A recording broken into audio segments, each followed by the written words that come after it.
Welcome to the White House, everybody. We are glad all of you could join us today. I want to thank the members of Congress and the members of my administration who are here, including our friends who are doing outstanding work every day. John Berry, Nancy Sudley, Fred Hochberg. Now, each June, since I took office, we've gathered to pay tribute to the generations of lesbian, gay, bisexual, and transgender Americans who devoted their lives to our most basic ideals.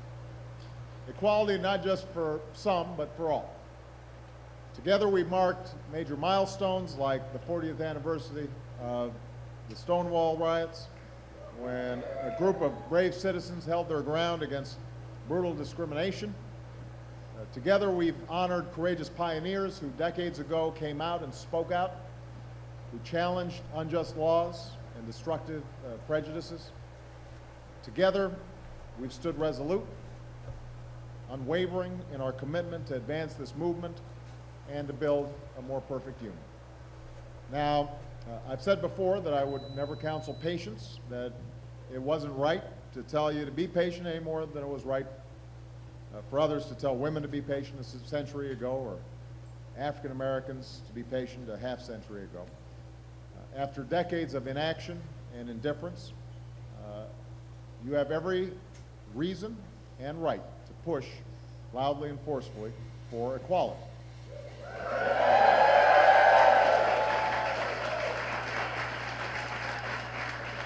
But 3 years ago, I also promised you this.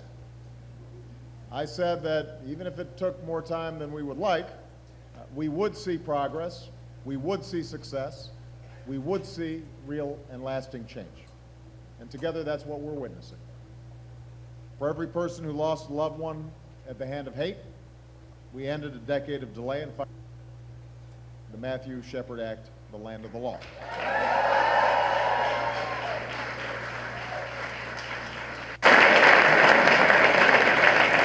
For every person with HIV who was treated like an outcast, we lifted the HIV entry ban.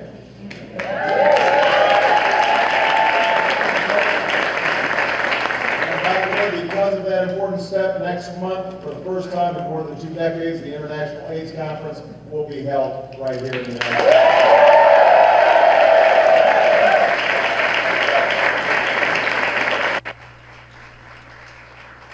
For every American diagnosed with HIV who couldn't get access to treatment, we put who you are should never affect whether you get life-extending care. Marjorie Hill, the head of the Gay Men's Health Crisis, is here. GMHC has saved so many lives, and this year they are celebrating their 30th anniversary, so I want to give them and all these organizations who work to prevent and treat HIV a big round of applause. Give it up for Marjorie and everybody else.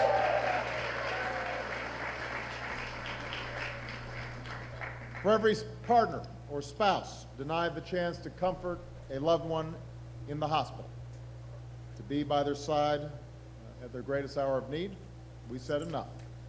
Hospitals that accept Medicare or Medicaid, and that is most of them, now have to treat LGBT patients just like any other patient. For every American denied insurance just for being lesbian, gay, bisexual, or transgender, we passed health insurance reform, which will ban that kind of discrimination.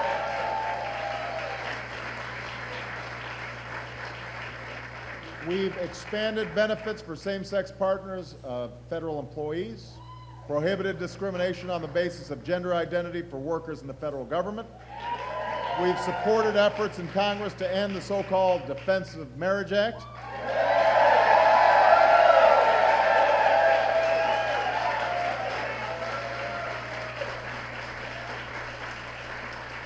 And as we wait for that law to be cast aside, we've stopped defending its constitutionality in the courts.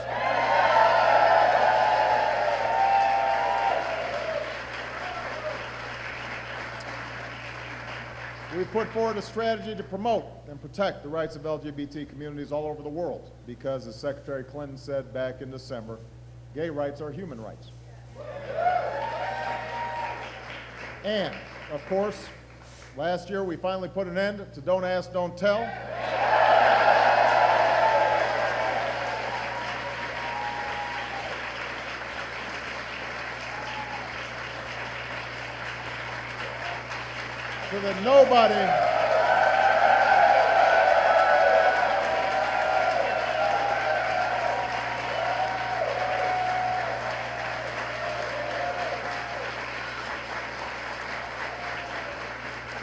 So that nobody would ever have to, ever again, hide who they love in order to serve the country they love.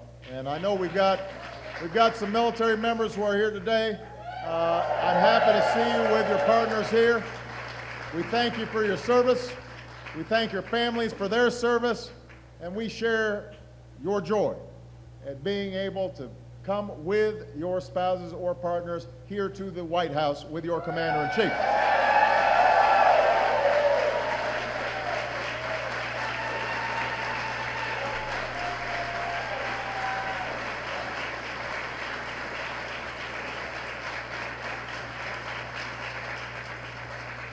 Now, we know we've got more to do. Americans may feel more comfortable bringing their partners to the office barbecue, but we're still waiting for a fully inclusive Employment Non-Discrimination Act. Congress needs to pass that legislation so that no American is ever fired simply for being gay or transgender. Americans may be able to serve openly in the military, but many are still growing up alone and afraid, picked on, pushed around for being different.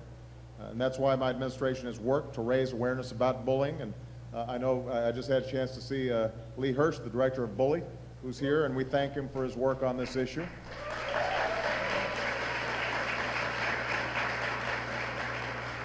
I want to acknowledge all the young leaders here today who are making such a big difference in their classrooms and in their communities. And you know, Americans may be still evolving when it comes to marriage equality, but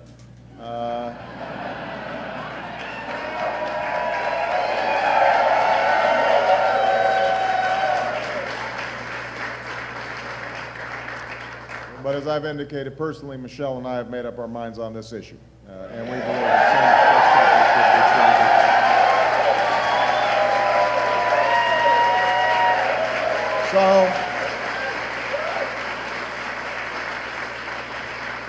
so we still have a long way to go, but we will get there.